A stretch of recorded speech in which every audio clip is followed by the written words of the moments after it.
I want to start with MCC. What is MCC? MCC is a U.S. government development agency. We are independent, very much like USAID. And our singular mission around the globe is poverty reduction through economic growth. We select countries using a competitive process. We look at how they perform against their peers in the same income category on 20 different transparent third-party indicators of economic freedom, ruling justly, and investing in citizens. Since MCC was created back in 2004, we have provided over $13 billion in compacts or grants to, in 37 different compacts or grants to nearly 30 different partner countries, including in South and Southeast Asia. Sri Lanka was one of the very first countries to be eligible for MCC compact assistance back in 2004. The government proposed a program to us, and we worked together for a few years to develop that program. Unfortunately, when the civil war resumed, we were unable to continue. In 2015, we were really pleased that Sri Lanka again became eligible, first for a threshold program, and then in 2016 for a larger pot of funding, which we call compact funding. The government commissioned a study by Harvard University Center for International Development, which identified policy constraints, but also weak transport sector infrastructure and weak land administration as key constraints to growth here in Sri Lanka.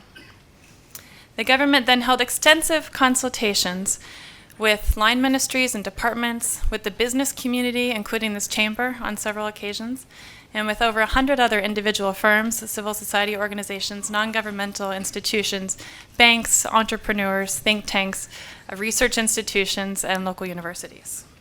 So what is in this compact exactly?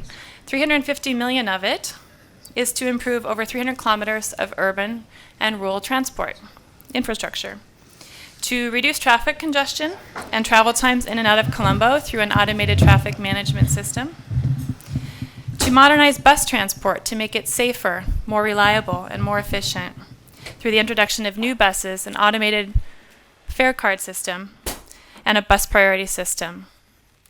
And finally, to upgrade several stretches of interprovincial roads in the central, Sabaragamuwa, and eastern provinces. This is going to affect your bottom line. This region doesn't need another Dhaka or Manila or Jakarta. Sri Lanka's comparative advantage is that for the time being, it's still a rather livable city. It doesn't suffer from 24/7 traffic, gridlock, and air pollution. And MCC's grant will help keep it this way by increasing the efficiency of the existing road network and improving the primary mode of public transportation for those Sri Lankans who need it most. Our grant doesn't just focus on the western province. It also includes upgrades to over 130 kilometers of roads in the existing central ring road network. This area comprises the main tea and rubber growing regions of this country and is an important source of vegetable and fruit production as well. The economic rationale for upgrading roads in this part of the country is to better connect people, agricultural products, and other goods to ports and markets. And it'll also help contribute to greater tourism. You would not believe how much foreigners, someone like me, would pay to spend the weekend in one of your beautiful tea estates. Getting transport right is the key to making Colombo a regional hub for finance, trade, and investment. And it's the key to making it viable for your companies to be competitive and to increase and diversify your exports to the US and to other markets and to attract more FDI. MCC's $480 million grant also includes a $67 million land project. Now this project has gotten a lot of negative attention in the media, so I want to just clear up a few things right up front. First, the United States and MCC will not buy, own any land under this activity. It is illegal under Sri Lankan law for foreigners, including Americans, to buy or own land here. Second, MCC and this grant, this project, have no connection at all to the U.S. military, not AXA, not SOFA, not some made-up artificial MCC military corridor, economic corridor. We're independent, and we're apolitical, and we're an economic development agency.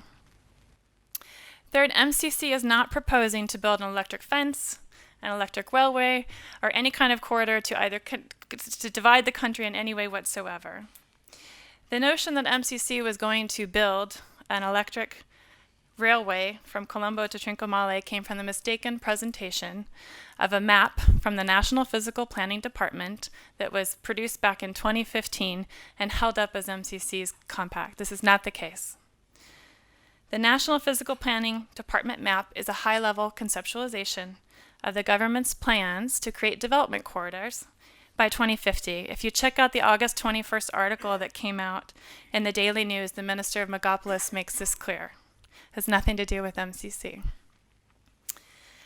The land project and the MCC grant simply supports existing, historically under-resourced initiatives to map available state lands, to digitize records through existing online databases like the e-State Land Information Management System and the e-Land Registry System, to strengthen the valuation department, and to improve land tenure security for Sri Lankan businesses and families by scaling up existing programs like BIM Savia.